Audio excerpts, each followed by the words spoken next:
चुकी है। देखिए, जब भी हम किसी इष्ट देव की पूजा करते हैं, सेवा करते हैं, तो करते करते उनकी ऊर्जा, उनकी तरंग जो है वो हमारे शरीर में आनी शुरू हो जाती है। वो ऊर्जा धीरे धीरे इकट्ठी होनी शुरू हो जाती है। पहले हमें उसका आभास नहीं होता, पर धीरे धीरे जैसे जैसे समय बीतता जाता है, 4 महीने, 6 महीने, 1 साल, वैसे वैसे वो शक्ति अपना आभास कराना हमें शुरू कर देती है। और ख़ास तौर पर वो शक्तियाँ जो कलयुग में जागृत हैं, जैसे माता काली, हनुमान जी महाराज, भैरव बाबा, ये जागृत शक्तियाँ हैं। तो जो शक्तियाँ जागृत होती हैं वो बहुत जल्दी आपको अनुभव देती हैं।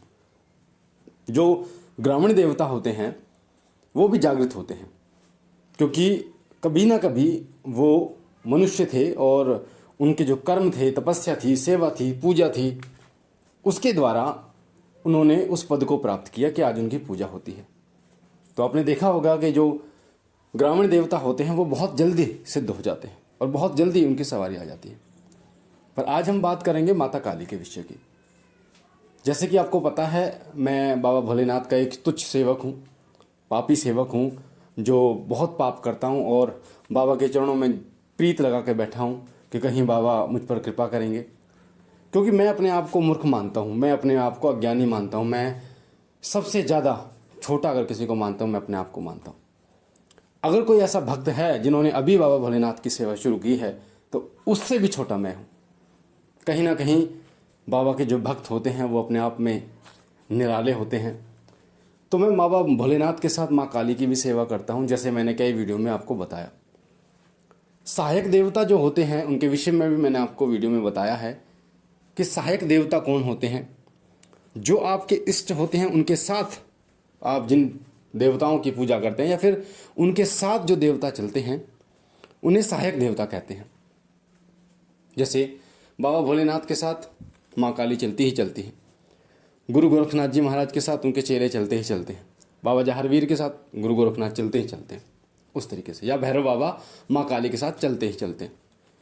तो सहायक देवता माँ काली हैं। और माँ काली की भी मैं सेवा करता हूँ, उनके दरबार में जाता हूँ, कई वीडियो के माध्यम से मैंने उनके दरबार के दर्शन भी आपको कराए और माँ काली की साधना भी मैंने की है। माँ को मैं भोग भी देता हूँ और माँ के चरणों में प्रीत भी लगाता हूँ। तो ये मेरा खुद का अनुभव है जो मैं आपको बता रहा हूँ। ये 11 अनुभव बताऊँगा मैं आपको, 11 संकेत ऐसे जो बताते हैं कि माता काली की तरंग आपके शरीर में आ चुकी है।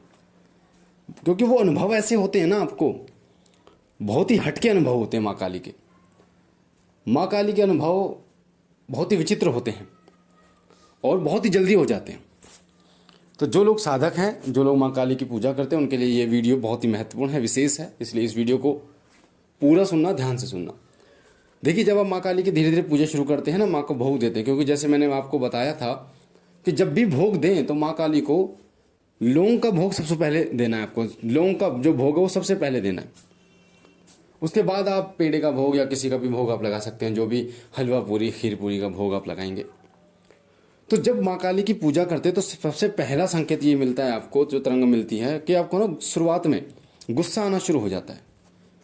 क्योंकि मैंने कई वीडियो में बताया कि जब भी किसी देवता की आप पूजा करते हैं तो उनका स्वभाव आपके अंदर आना शुरू हो जाता है, क्योंकि उनकी तरंग आती है आपके अंदर।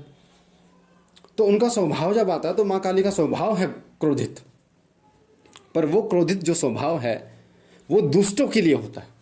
और आपको जो गुस्सा आता है तो सिर्फ और सिर्फ गलत बात पे आता है, ऐसे काम पर आता है जो नहीं होना चाहिए, जो गलत है।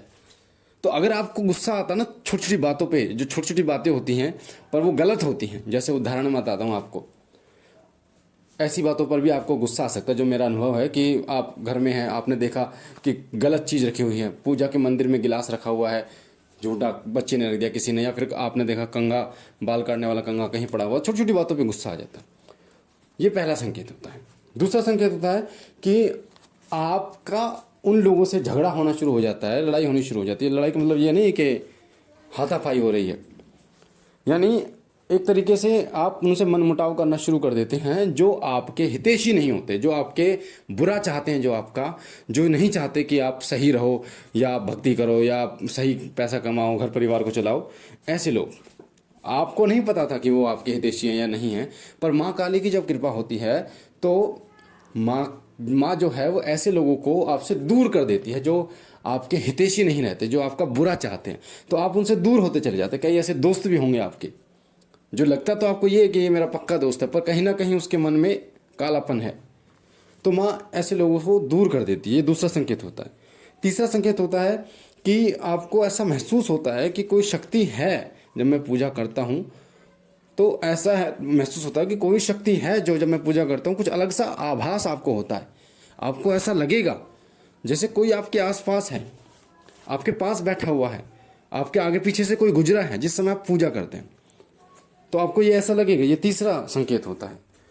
चौथा संकेत होता है कि जब आप पूजा करेंगे तो एक अलग अलग ही खुशबू आएगी। जो आप धूप बत्ती जलाएंगे ना, उस धूप बत्ती की जो खुशबू होगी, हो सकता है मोगरा की आप धूप बत्ती जलाएं, गुलाब की धूप बत्ती जलाएं, गूगल की जलाएं, पर जो खुशबू होगी वो अलग ही होगी। वो खुशबू धूप बत्ती की नहीं होगी, वो अलग ही खुशबू आपको आएगी। और अधिकतर वो खुशबू आपको उस समय पर आएगी जिस समय पर आप पूजा कर रहे होते हैं। ये चौथा संकेत होता है। पांचवा संकेत होता है आपको उबासियाँ इतनी ज़बरदस्त आएंगी, बड़ी बड़ी उबासियाँ आएंगी, बहुत बड़ी बड़ी उबासियाँ आएंगी, और हर थोड़ी देर बाद, 2 मिनट 2 सेकंड के बाद, 5 सेकंड के बाद बड़ी बड़ी उबासियाँ जब आएंगी जब आप पूजा करने बैठोगे।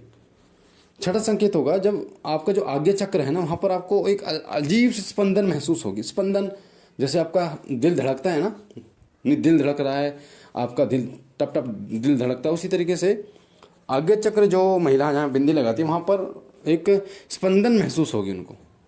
जैसे नब्ज भी धड़कती है, टुप टुप करती है, उसी तरीके से आपको महसूस होगी, खिंचाव सा लगेगा। और छठा संकेत होगा, सातवां संकेत होगा कि आपके रोंगटे इतने ज़बरदस्त तरीके से खड़े हो जाएंगे जब आप माँ के भजन सुनोगे, माँ का नाम सुनोगे, माँ की कोई तस्वीर देखोगे, आपके रोंगटे खड़े हो जाएंगे बिल्कुल। या कोई व्यक्ति जो सच बोल रहा होगा तो उस सच्चाई को सुनकर आपके रोंगटे खड़े हो जाएंगे। अगर किसी व्यक्ति के अंदर प्रेत है और अगर आप उसके सामने चले गए ना, तब भी आपके रोंगटे खड़े हो जाएंगे, क्योंकि माँ आपको बताती है कि सामने नकारात्मक ऊर्जा है। और आठवां संकेत होता है कि पूजा जब आप करेंगे तो आपको एक अजीब सी आवाज़ सुनाई देगी, और ये जो आवाज़ होगी ना, ये कई बार आपका नाम हो सकता है जब आप पूजा करेंगे। ऐसा नहीं कि शाम को ही, सुबह भी आपको ये सुनाई दे सकता है। एक अलग ही आवाज़ सुनाई देगी आपको। कई बार आपको कोई पुकार रहा है इस प्रकार से, और जब आप थोड़ा ध्यान लगाएंगे तो आपको साफ सुनाई देगी। नौवां संकेत होगा वो होगा कि जब आप भजन सुनेंगे ना तो आपको अजीब सा एक झटका लगेगा, अजीब सा, मतलब एक जैसे आपका सिर जो है एक बार पीछे जाएगा फिर आगे आएगा, एक तरीके से झटका लगेगा आप जब कोई भजन सुनोगे माँ का। और सवारी वाले जो पेशी वाले भजन सुनोगे तो और ज़्यादा आपको झटके लगेंगे, आपको समझ में नहीं आएगा, आप अपने शरीर पर कंट्रोल करना चाहोगे पर हो नहीं पाएगा, ऐसे झटके लगेंगे आपको। और 10वां जो संकेत होता है कि शरीर में जो है ना गर्मी ज़्यादा लगेगी आपको। जब आप पूजा करोगे तो आपने पंखा चला रखा है पर फिर भी आपको गर्मी लगेगी, आपका शरीर हीट निकलेगी आपके शरीर से। अगर कोई टच कर देगा जिस समय पूजा करे तो आपको पता चलेगा कि आपको, वो कहेगा कि आप तो बहुत गर्म हो रहे हैं। तो ये 10वां संकेत। और 11वां संकेत होगा कि जब आप माँ का मंत्र जप करोगे तो आपको ऐसा महसूस होगा कि आप थोड़ा सा ऊपर की तरफ उठ चुके हैं, मतलब थोड़ा आपका पैर सुन्न हो जाएंगे, फिर कमर सुन्न हो जाएगी, और आप अपने आप को हल्का महसूस करेंगे जैसे आप उड़ रहे हो। तो ये 11 संकेत हैं जो बताते हैं कि माँ की कृपा आपको मिल चुकी है, माँ की तरंग आपके अंदर आ चुकी है। इसलिए अगर आपके साथ भी ऐसा हो रहा है तो माँ की कृपा आपके ऊपर है।